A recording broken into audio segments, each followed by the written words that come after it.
شروع اللہ کا نام لے کر جو بڑا مہربان نہایت رحم والا ہے۔ اور اگر ایک مدت معین تک ہم ان سے عذاب روک دیں تو کہیں گے کہ کون سی چیز عذاب کو روکے ہوئے ہے؟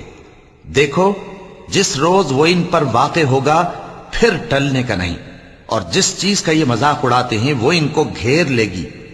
اور اگر ہم انسان کو اپنے پاس سے نعمت بخشیں پھر اس سے اس کو چھین لے تو نا امید اور ناشکرا ہو جاتا ہے۔ اور اگر تکلیف پہنچنے کے بعد آسائش کا مزہ چکھائیں تو خوش ہو کر کہتا ہے کہ سب سختیاں مجھ سے دور ہو گئیں۔ بے شک وہ ہے ہی خوشی میں مست ہو جانے والا، بڑا فخر جتانے والا۔ ہاں، جنہوں نے صبر کیا اور عمل نیک کیے یہی ہیں جن کے لیے بخشش اور اجر عظیم ہے۔ تو شاید تم کچھ چیز وہی میں سے جو تمہارے پاس آتی ہے چھوڑ دو، اور اس خیال سے تمہارا دل تنگ ہو کہ کافر یہ کہنے لگیں کہ اس پر کوئی خزانہ کیوں نہیں نازل ہوا، یا اس کے ساتھ کوئی فرشتہ کیوں نہیں آیا۔ اے نبی، تم تو صرف نصیحت کرنے والے ہو، اور اللہ ہر چیز کا نگہبان ہے۔ کیا یہ لوگ کہتے ہیں کہ اس نے قرآن از خود بنا لیا ہے؟ کہہ دو کہ اگر سچے ہو تو تم بھی ایسی 10 صورتیں بنا لاؤ، اور اللہ کے سوا جس جس کو بلا سکتے ہو بلا بھی لو۔ پس اگر وہ تمہاری بات قبول نہ کریں تو جان لو کہ یہ قرآن اللہ کے علم سے اترا ہے، اور یہ کہ اس کے سوا کوئی معبود نہیں۔ تو کیا تم لوگ اسلام لاتے ہو؟ جو لوگ دنیا کی زندگی اور اس کی زیب و زینت کے طالب ہوں، ہم ان کے اعمال کا بدلہ انہیں دنیا ہی میں دے دیتے ہیں، اور اس میں ان کی حق تلفی نہیں کی جاتی۔ یہ وہ لوگ ہیں جن کے لیے آخرت میں آتش جہنم کے سوا اور کچھ نہیں، اور جو عمل انہوں نے دنیا میں کیے سب برباد، اور جو کچھ یہ کرتے رہے سب ضائع ہوا۔ بھلا جو لوگ اپنے پروردگار کی طرف سے دلیل روشن رکھتے ہوں اور ان کے ساتھ ایک آسمانی گواہ بھی اس کی جانب سے ہو، اور اس سے پہلے موسیٰ کی کتاب ہو جو پیشوا اور رحمت ہے، تو کیا وہ قرآن پر ایمان نہیں لائیں گے؟ یہی لوگ تو اس پر ایمان لاتے ہیں، اور جو کوئی اور فرقوں میں سے اس سے منکر ہو تو اس کا ٹھکانہ آگ ہے۔ تو تم اس قرآن سے شک میں نہ ہونا، یہ تمہارے پروردگار کی طرف سے حق ہے، لیکن اکثر لوگ ایمان نہیں لاتے۔ اور اس سے بڑھ کر ظالم کون ہوگا جو اللہ پر جھوٹ باندھے؟ ایسے لوگ اپنے رب کے سامنے پیش کیے جائیں گے اور گواہ کہیں گے کہ یہی لوگ ہیں جنہوں نے اپنے پروردگار پر جھوٹ بولا تھا۔ سن رکھو کہ ظالموں پر اللہ کی لعنت ہے، جو اللہ کے رستے سے روکتے اور اس میں کجی چاہتی ہیں، اور وہ آخرت کا بھی انکار کرتے ہیں۔ یہ لوگ زمین میں کہیں چھپ کر اللہ کو ہرا نہیں سکتے، اور نہ اللہ کے سوا کوئی ان کا حمایتی ہے۔ اے پیغمبر، ان کو دگنا عذاب دیا جائے گا، کیونکہ یہ شدت کفر سے تمہاری بات نہیں سن سکتے تھے اور نہ تم کو دیکھ سکتے تھے۔ یہی ہیں جنہوں نے اپنے آپ کو خسارے میں ڈالا، اور جو کچھ یہ افترا کیا کرتے تھے ان سے جاتا رہا۔ بلا شبہ یہ لوگ آخرت میں سب سے زیادہ نقصان پانے والے ہیں۔ جو لوگ ایمان لائے اور عمل نیک کیے اور اپنے پروردگار کے آگے عاجزی کی، یہی صاحب جنت ہیں، ہمیشہ اس میں رہیں گے۔ دونوں فریقوں یعنی کافر و مومن کی مثال ایسی ہے جیسے ایک اندھا بہرا ہو اور ایک دیکھتا سنتا۔ بھلا دونوں کا حال یکساں ہو سکتا ہے؟ پھر تم سوچتے کیوں نہیں؟ اور ہم نے نوح کو ان کی قوم کی طرف بھیجا تو انہوں نے ان سے کہا کہ میں تم کو کھول کھول کر ڈر سنانے اور یہ پیغام پہنچانے آیا ہوں کہ اللہ کے سوا کسی کی عبادت نہ کرو، مجھے تمہاری نسبت دردناک عذاب کا خوف ہے۔ تو ان کی قوم کے سردار جو کافر تھے کہنے لگے کہ ہم تم کو اپنے ہی جیسا ایک آدمی دیکھتے ہیں، اور یہ بھی دیکھتے ہیں کہ تمہارے پیرو وہی لوگ ہوئے ہیں جو ہم میں ادنا درجے کے ہیں، اور وہ بھی سطحی رائے سے، اور ہم تم میں اپنے اوپر کسی طرح کی فضیلت نہیں دیکھتے بلکہ تمہیں جھوٹا خیال کرتے ہیں۔ فرمایا کہ اے قوم، دیکھو تو اگر میں اپنے پروردگار کی طرف سے دلیل روشن رکھتا ہوں اور اس نے مجھے اپنے ہاں سے رحمت بخشی ہو جس کی حقیقت تم سے پوشیدہ ہو گئی ہے، تو کیا ہم اس کے لیے تمہیں مجبور کر سکتے ہیں جبکہ تم اس سے ناخوش ہو؟ اور اے قوم، میں اس نصیحت کے بدلے تم سے مال و زر کا مطالبہ تو نہیں کرتا، میرا صلہ تو اللہ کے ذمے ہے، اور جو لوگ ایمان لائے ہیں میں ان کو نکالنے والا بھی نہیں ہوں، وہ تو اپنے پروردگار سے ملنے والے ہیں، لیکن میں دیکھتا ہوں کہ تم لوگ نادانی کر رہے ہو۔ اے میری قوم، اگر میں ان کو نکال دوں تو اللہ کی گرفت سے بچانے کے لیے کون میری مدد کر سکتا ہے؟ بھلا تم غور کیوں نہیں کرتے؟ اور میں نہ تم سے یہ کہتا ہوں کہ میرے پاس اللہ کے خزانے ہیں، اور نہ یہ کہ میں غیب جانتا ہوں، اور نہ یہ کہتا ہوں کہ میں فرشتہ ہوں، اور نہ ان لوگوں کی نسبت جن کو تم حقارت کی نظر سے دیکھتے ہو یہ کہتا ہوں کہ اللہ ان کو بھلائی یعنی اعمال کی جزا نہیں دے گا۔ جو ان کے دلوں میں ہے اسے اللہ خوب جانتا ہے۔ اگر میں ایسا کہوں تو بے انصافوں میں ہو جاؤں۔ انہوں نے کہا کہ نوح، تم نے ہم سے جھگڑا تو کیا اور جھگڑا بھی بہت کیا، اب اگر تم سچے ہو تو جس چیز سے ہمیں ڈراتے ہو وہ ہم پر لا نازل کرو۔ نوح نے کہا کہ اس عذاب کو تو اللہ ہی چاہے گا تو نازل کرے گا، اور تم اللہ کو کسی طرح ہرا نہیں سکتے۔ اور اگر میں یہ چاہوں کہ تمہاری خیر خواہی کروں اور اللہ یہ چاہے کہ تمہیں گمراہ رہنے دے تو میری خیر خواہی تم کو کچھ فائدہ نہیں دے سکتی۔ وہی تمہارا پروردگار ہے اور تمہیں اسی کی طرف لوٹ کر جانا ہے۔ کیا یہ لوگ کہتے ہیں کہ اس پیغمبر نے قرآن اپنے دل سے بنا لیا ہے؟ کہہ دو کہ اگر میں نے دل سے بنا لیا ہے تو میرے گناہ کا وبال مجھ پر، اور جو گناہ تم کرتے ہو اس سے میں بری الذمہ ہوں۔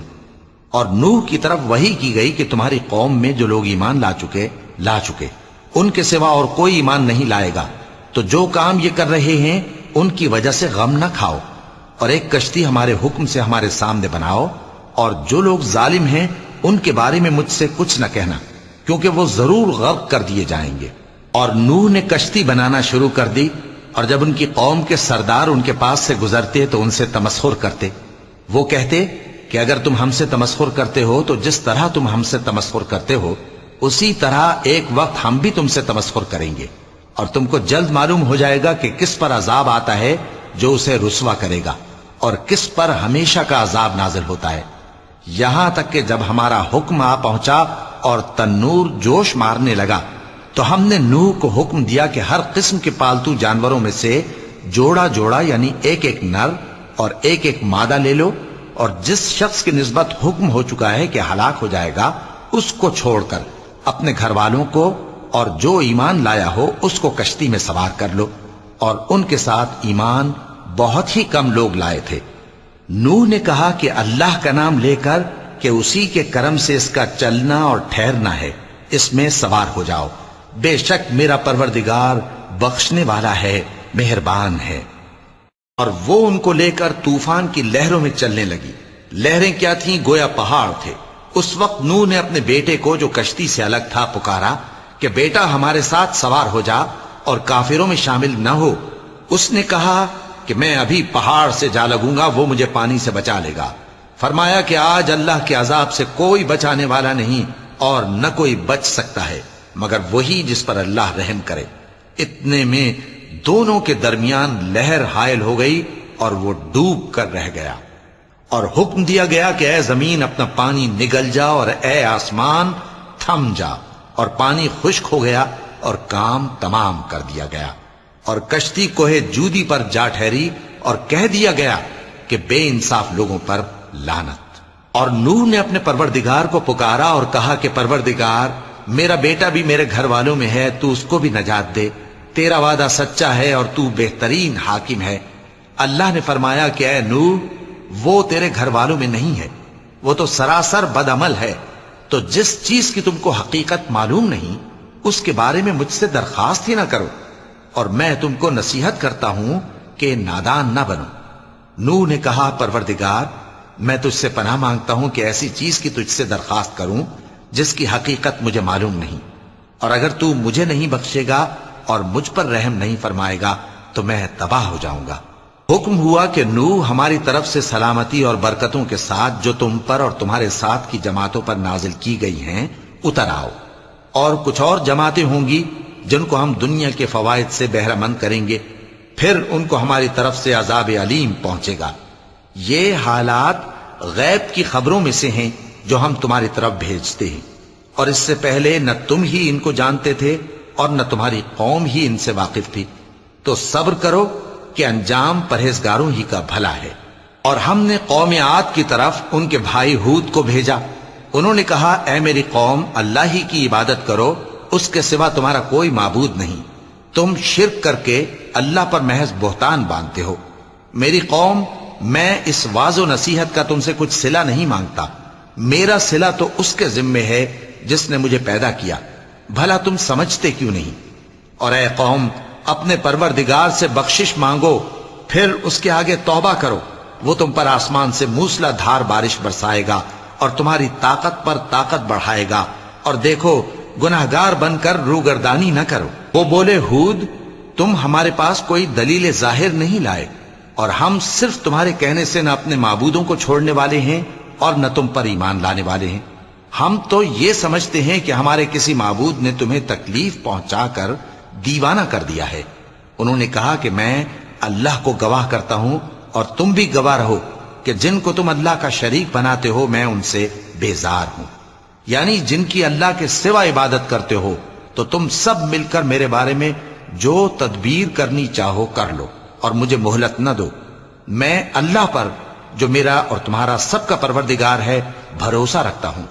زمین پر جو چلنے پھرنے والا ہے وہ اللہ کے قبضہ قدرت میں ہے، بے شک میرا پروردگار سیدھے رستے پر ہے۔ اب اگر تم روگردانی کرو گے تو جو پیغام میرے ذریعے تمہاری طرف بھیجا گیا ہے وہ میں نے تمہیں پہنچا دیا ہے، اور میرا پروردگار تمہاری جگہ اور لوگوں کو لا بسائے گا، اور تم اللہ کا کچھ بھی نہیں بگاڑ سکو گے۔ میرا پروردگار تو ہر چیز پر نگہبان ہے۔ اور جب ہمارا حکم عذاب آ پہنچا تو ہم نے ہود کو اور جو لوگ ان کے ساتھ ایمان لائے تھے ان کو اپنی مہربانی سے بچا لیا اور انہیں عذاب شدید سے نجات دی۔ یہ وہی قوم عاد ہے جس نے اللہ کی نشانیوں سے انکار کیا اور اس کے پیغمبروں کی نافرمانی کی اور ہر سرکش و متکبر کا کہا مانا، اور اس دنیا میں بھی لعنت ان کے پیچھے لگی رہی اور قیامت کے دن بھی لگی رہے گی۔ دیکھو قوم عاد نے اپنے پروردگار سے کفر کیا، اور سن رکھو قوم عاد پر پھٹکار ہے جو ہود کی قوم تھی۔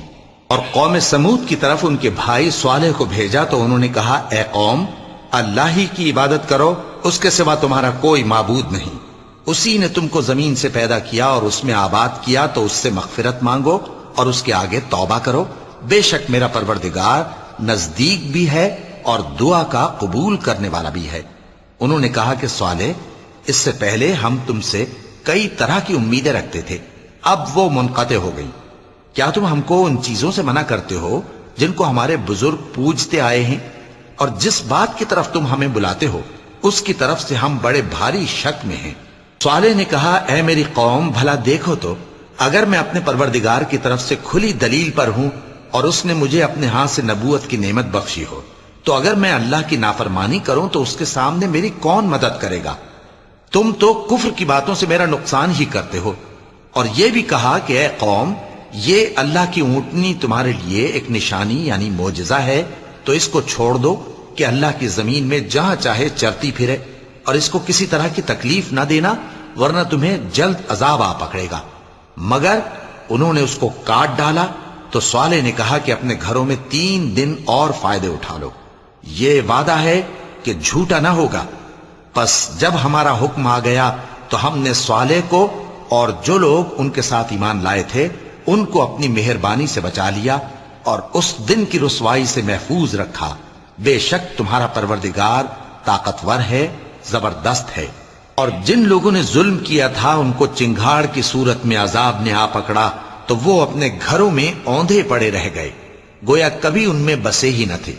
سن رکھو کہ قوم سمود نے اپنے پروردگار سے کفر کیا، اور سن رکھو قوم سمود پر پھٹکار ہے۔ اور ہمارے فرشتے ابراہیم کے پاس بشارت لے کر آئے تو سلام کہا، انہوں نے بھی جواب میں سلام کہا۔ ابھی کچھ وقفہ نہیں ہوا تھا کہ ابراہیم ایک بھنا ہوا بچڑا لے آئے۔ پھر جب دیکھا کہ ان کے ہاتھ کھانے کی طرف نہیں بڑھتے یعنی وہ کھانا نہیں کھاتے تو ان کو اجنبی سمجھ کر دل میں خوف کیا۔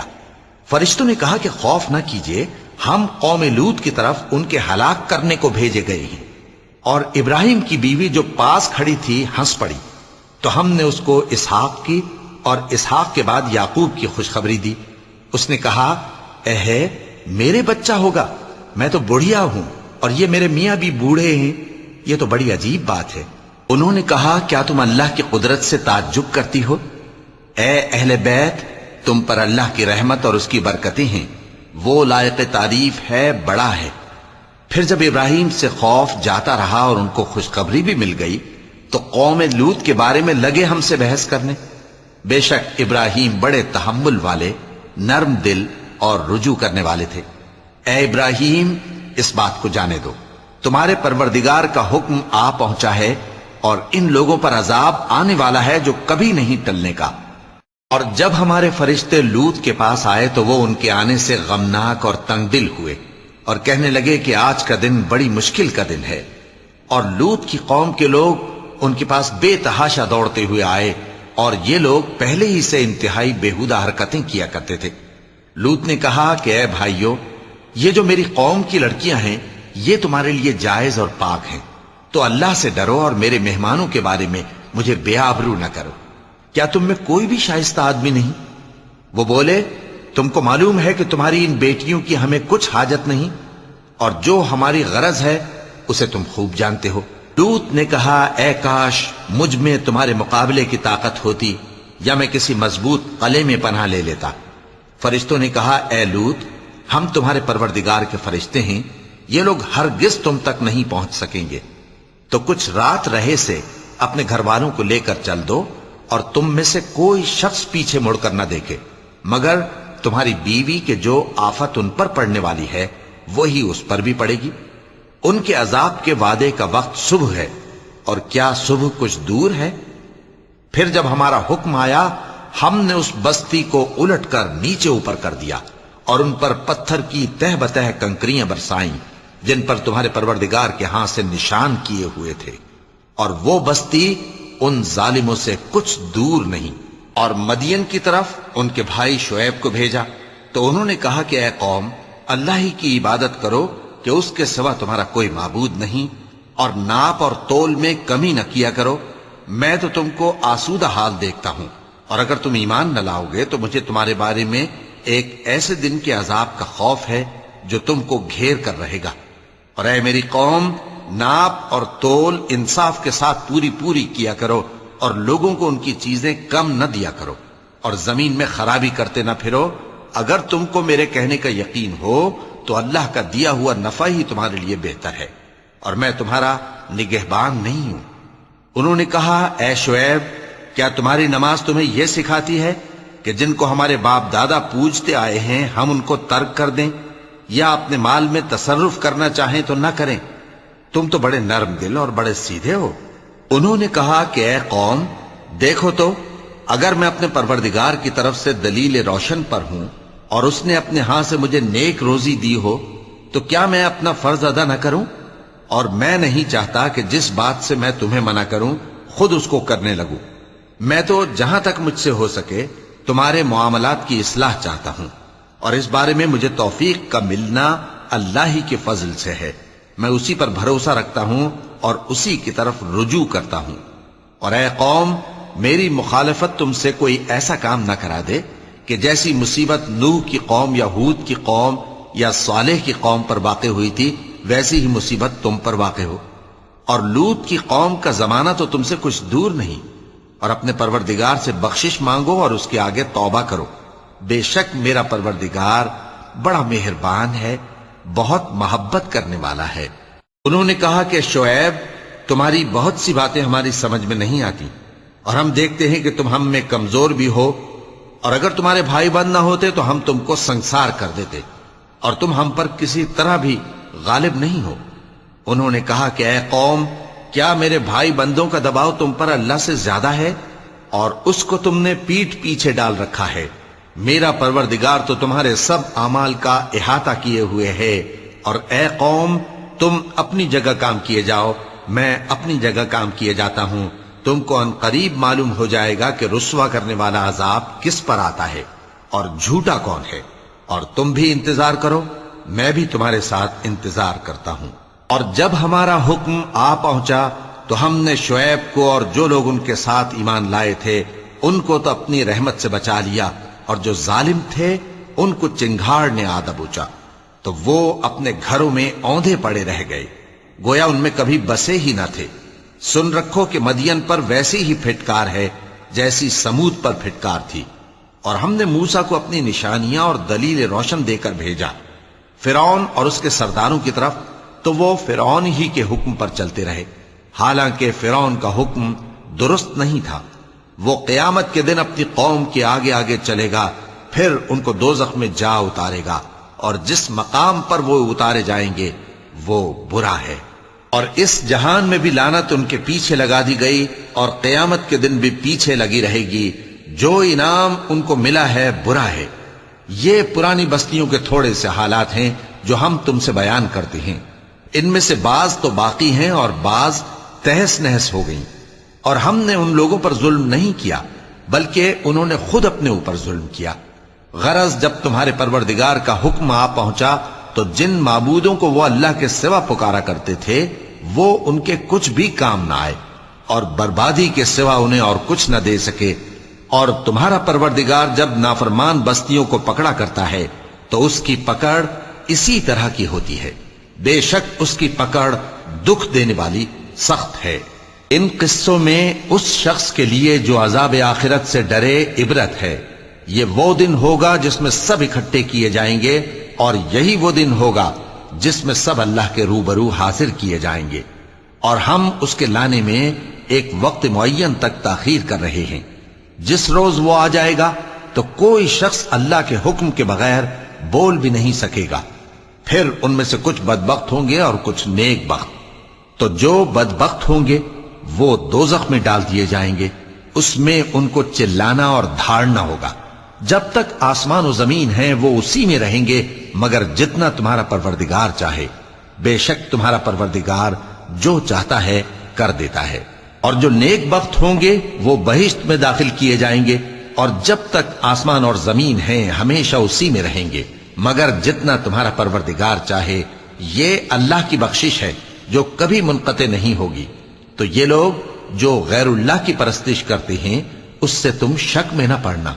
یہ اسی طرح پرستش کرتے ہیں جس طرح پہلے سے ان کے باپ دادا پرستش کرتے آئے ہیں، اور ہم ان کو ان کا حصہ پورا پورا بغیر کچھ کم کیے دینے والے ہیں۔ اور ہم نے موسیٰ کو کتاب دی تو اس میں اختلاف کیا گیا، اور اگر تمہارے پروردگار کی طرف سے ایک بات پہلے نہ ہو چکی ہوتی تو ان میں فیصلہ کر دیا جاتا، اور وہ تو اس کی طرف سے بڑے بھاری شک میں پڑے ہوئے ہیں۔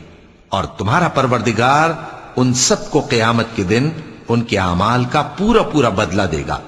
بے شک جو عمل یہ کرتے ہیں وہ اس سے واقف ہے۔ تو اے پیغمبر، جیسا تم کو حکم ہوتا ہے اس پر تم اور جو لوگ تمہارے ساتھ تائب ہوئے ہیں قائم رہو، اور حد سے تجاوز نہ کرنا، وہ تمہارے سب اعمال کو دیکھ رہا ہے۔ اور مسلمانوں، جو لوگ ظالم ہیں ان کی طرف مائل نہ ہونا، نہیں تو تمہیں بھی دوزخ کی آگ آ لپٹے گی، اور اللہ کے سوا تمہارے کوئی دوست نہیں ہوں گے، پھر تمہیں کوئی مدد بھی نہ ملے گی۔ اور دن کے دونوں سروں یعنی صبح اور شام کے اوقات میں اور رات کی چند ساعتوں میں نماز پڑھا کرو، کچھ شک نہیں کہ نیکیاں گناہوں کو دور کر دیتی ہیں۔ یہ ان کے لیے نصیحت ہے جو نصیحت قبول کرنے والے ہیں۔ اور صبر کیے رہو کہ اللہ نیکوکاروں کا اجر ضائع نہیں کرتا۔ تو جو امتیں تم سے پہلے گزر چکی ہیں ان میں ایسے ہوش مند کیوں نہ ہوئے جو ملک میں خرابی کرنے سے روکتے؟ ہاں، ایسے تھوڑے سے تھے جن کو ہم نے ان میں سے نجات بخشی، اور جو ظالم تھے وہ انہی باتوں کے پیچھے لگے رہے جن میں عیش و آرام تھا، اور وہ گناہوں میں ڈوبے ہوئے تھے۔ اور تمہارا پروردگار ایسا نہیں ہے کہ بستیوں کو جبکہ وہاں کے باشندے نیکوکار ہوں از راہ ظلم تباہ کر دے۔ اور اگر تمہارا پروردگار چاہتا تو تمام لوگوں کو ایک ہی جماعت کر دیتا، اور وہ برابر اختلاف کرتے رہیں گے، مگر جن پر تمہارا پروردگار رحم فرمائے، اور اسی لیے اس نے ان کو پیدا کیا ہے۔ اور تمہارے پروردگار کا قول پورا ہو گیا کہ میں دوزخ کو جنوں اور انسانوں سب سے بھر دوں گا۔ اور اے نبی اور پیغمبروں کے وہ سب حالات جو ہم تم سے بیان کرتے ہیں ان سے ہم تمہارے دل کو جمائے رکھتے ہیں، اور ان حالات میں تمہارے پاس حق پہنچ گیا، اور یہ مومنوں کے لیے نصیحت اور عبرت ہے۔ اور جو لوگ ایمان نہیں لائے ان سے کہہ دو کہ تم اپنی جگہ عمل کیے جاؤ، ہم اپنی جگہ عمل کیے جاتے ہیں، اور نتیجہ اعمال کا تم بھی انتظار کرو، ہم بھی انتظار کرتے ہیں۔ اور آسمانوں اور زمین کی چھپی چیزوں کا علم اللہ ہی کو ہے، اور تمام معاملات اسی کی طرف رجوع کیے جائیں گے، تو اسی کی عبادت کرو اور اسی پر بھروسہ رکھو۔ اور جو کچھ تم لوگ کر رہے ہو تمہارا پروردگار اس سے بے خبر نہیں۔ شروع اللہ کا نام لے کر جو بڑا مہربان نہایت رحم والا ہے۔ الف لام را، یہ کتاب روشن کی آیتیں ہیں. ہم نے اس قرآن کو عربی میں نازل کیا ہے تاکہ تم لوگ سمجھ سکو. اے پیغمبر، ہم اس قرآن کے ذریعے سے جو ہم نے تمہاری طرف بھیجا ہے تمہیں ایک نہایت اچھا قصہ سناتے ہیں، اور تم اس سے پہلے بے خبر تھے. جب یوسف نے اپنے والد سے کہا کہ ابا، میں نے خواب میں 11 ستاروں اور سورج اور چاند کو دیکھا ہے، دیکھتا کیا ہوں کہ وہ مجھے سجدہ کر رہی ہیں.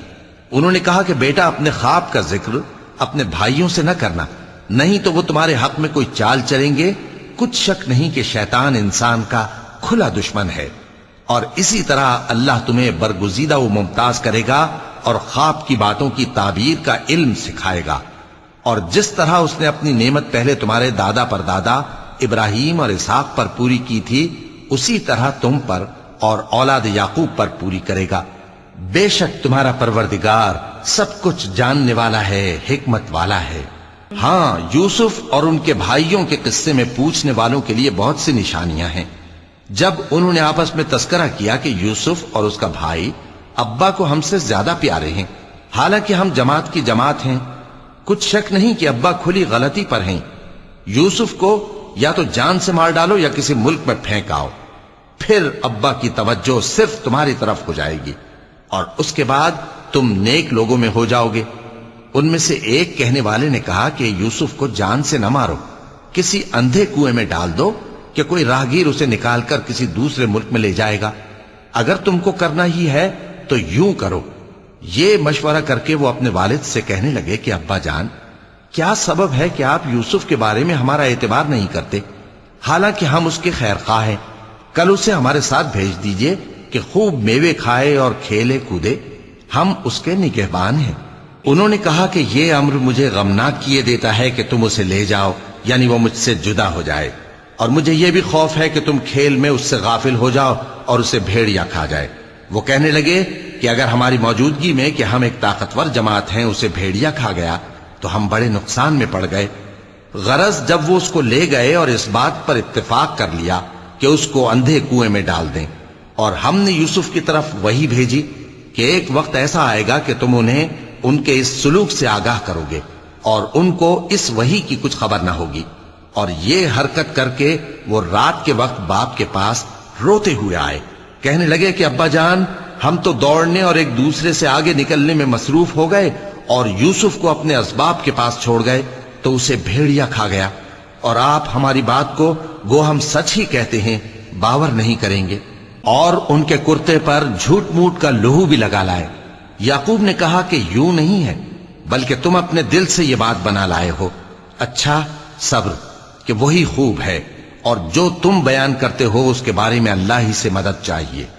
اور اب اللہ کی شان دیکھو کہ اس کنویں کے قریب ایک قافلہ آوارد ہوا اور انہوں نے پانی کے لیے اپنا سقا بھیجا تو اس نے کنویں میں ڈول لٹکایا. یوسف اس سے لٹک گئے. وہ بولا، زہے قسمت، یہ تو ایک لڑکا ہے، اور اس کو قیمتی سرمایہ سمجھ کر چھپا لیا. اور جو کچھ وہ کرتے تھے اللہ کو خوب معلوم تھا، اور انہوں نے اس کو تھوڑی سی قیمت یعنی معدود چند درہموں پر بیچ ڈالا، اور وہ اس سے بیزار ہو رہے تھے. اور مصر میں جس شخص نے اس کو خریدا اس نے اپنی بیوی سے جس کا نام زلیخا تھا کہا کہ اس کو عزت و اکرام سے رکھو، عجب نہیں کہ یہ ہمیں فائدہ دے یا ہم اسے بیٹا بنا لیں. اس طرح ہم نے یوسف کو سرزمین مصر میں جگہ دی، اور غرض یہ تھی کہ ہم ان کو خواب کی باتوں کی تعبیر سکھائیں. اور اللہ اپنے کام پر غالب ہے، لیکن اکثر لوگ نہیں جانتے. اور جب وہ اپنی جوانی کو پہنچے تو ہم نے ان کو دانائی اور علم عطا کیا، اور نیکوکاروں کو ہم اسی طرح بدلہ دیا کرتے ہیں. اور جس عورت کے گھر میں وہ رہتے تھے اس نے ان کو اپنی طرف مائل کرنا چاہا، اور دروازے بند کر کے کہنے لگی، یوسف جلدی آؤ. انہوں نے کہا کہ اللہ پناہ میں رکھے، وہ یعنی تمہارے میاں تو میرے آقا ہیں، انہوں نے مجھے اچھی طرح سے رکھا ہے، میں ایسا ظلم نہیں کر سکتا، بے شک ظالم لوگ فلاح نہیں پائیں گے.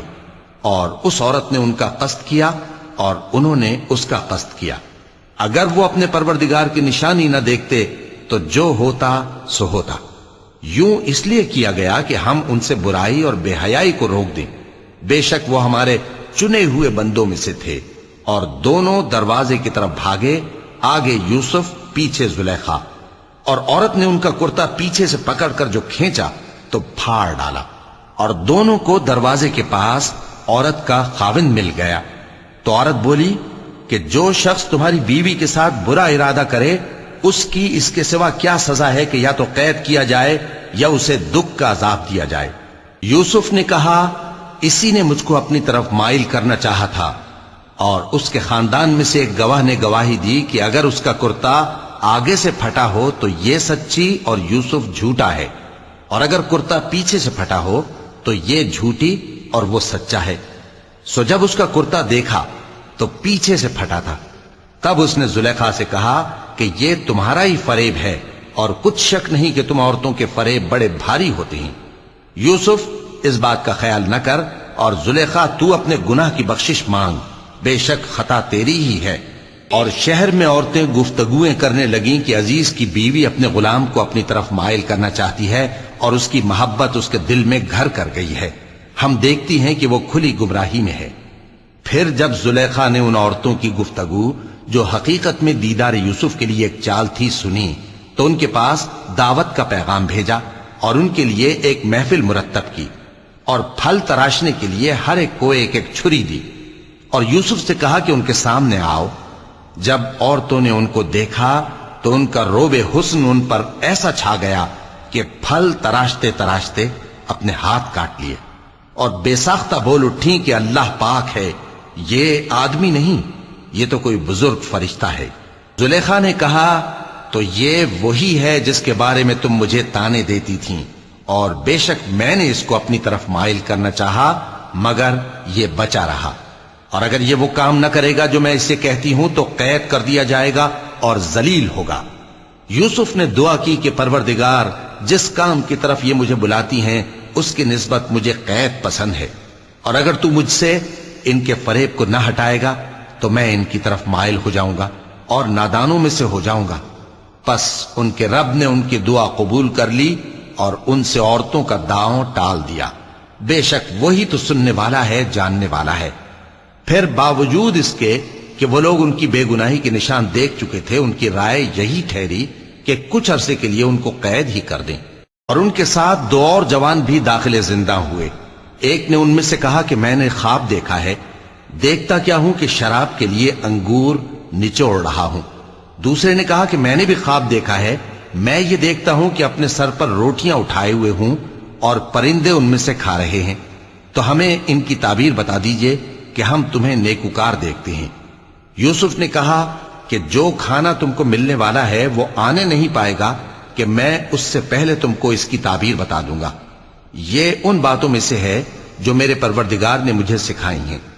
جو لوگ اللہ پر ایمان نہیں لاتے اور آخرت کا انکار کرتے ہیں، میں نے ان کا مذہب چھوڑ دیا ہے، اور میں اپنے باپ دادا ابراہیم اور اسحاق اور یعقوب کے مذہب پر چلتا ہوں۔ ہمیں شایع نہیں ہے کہ کسی چیز کو اللہ کے ساتھ شریک بنائیں، یہ اللہ کا فضل ہے ہم پر بھی اور لوگوں پر بھی، لیکن اکثر لوگ شکر نہیں کرتے۔ اے میرے قید خانے کے رفیقو، بھلا کئی جدا جدا آقا اچھے یا اللہ جو اکیلا ہے سب پر غالب ہے؟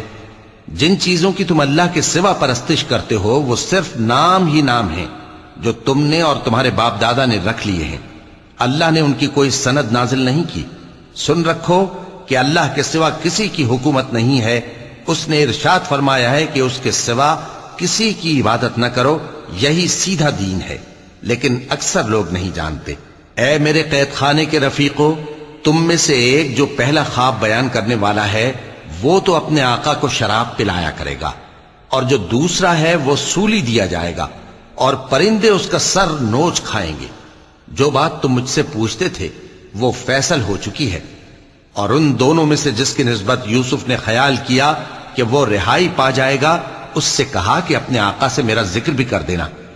پھر شیطان نے اسے ان کا اپنے آقا سے ذکر کرنا بھلا دیا، اور یوسف کئی برس قید خانے ہی میں رہے۔ اور بادشاہ نے کہا کہ میں نے خواب دیکھا ہے، دیکھتا کیا ہوں کہ 7 موٹی گائیں ہیں جن کو 7 دبلی گائیں کھا رہی ہیں، اور 7 خوشے سبز ہیں اور 7 خشک۔ اے درباریو، اگر تم خوابوں کی تعبیر دے سکتے ہو تو مجھے میرے خواب کی تعبیر بتاؤ۔ انہوں نے کہا یہ خواب تو پریشان خیالی سے ہیں، اور ہمیں ایسے خوابوں کی تعبیر نہیں آتی، اور وہ شخص جو دونوں قیدیوں میں سے رہائی پا گیا تھا اور جسے مدت کے بعد وہ بات یاد آ گئی، بول اٹھا کہ میں آپ کو اس کی تعبیر لا بتاتا ہوں، مجھے قید خانے جانے کی اجازت دیجیے۔ غرض وہ یوسف کے پاس آیا اور کہنے لگا، یوسف، اے بڑے سچے یوسف، ہمیں اس خواب کی تعبیر بتائیے کہ 7 موٹی گایوں کو 7 دبلی گائیں کھا رہی ہیں، اور 7 خوشے سبز ہیں اور 7 سوکھے، تاکہ میں لوگوں کے پاس واپس جا کر تعبیر بتاؤں۔ عجب نہیں کہ وہ تمہاری قدر جانے۔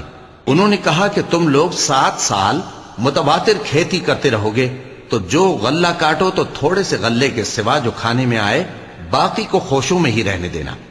پھر اس کے بعد خشک سالی کے 7 سخت سال آئیں گے کہ جو غلہ تم نے جمع کر رکھا ہوگا وہ سب کو کھا جائیں گے، صرف وہی تھوڑا سا رہ جائے گا جو تم احتیاط سے رکھ چھوڑو گے۔ پھر اس کے بعد ایک ایسا سال آئے گا کہ خوب مے برسے گا اور لوگ اس میں رس نچوڑیں گے۔ اور یہ تعبیر سن کر بادشاہ نے حکم دیا کہ یوسف کو میرے پاس لے آؤ۔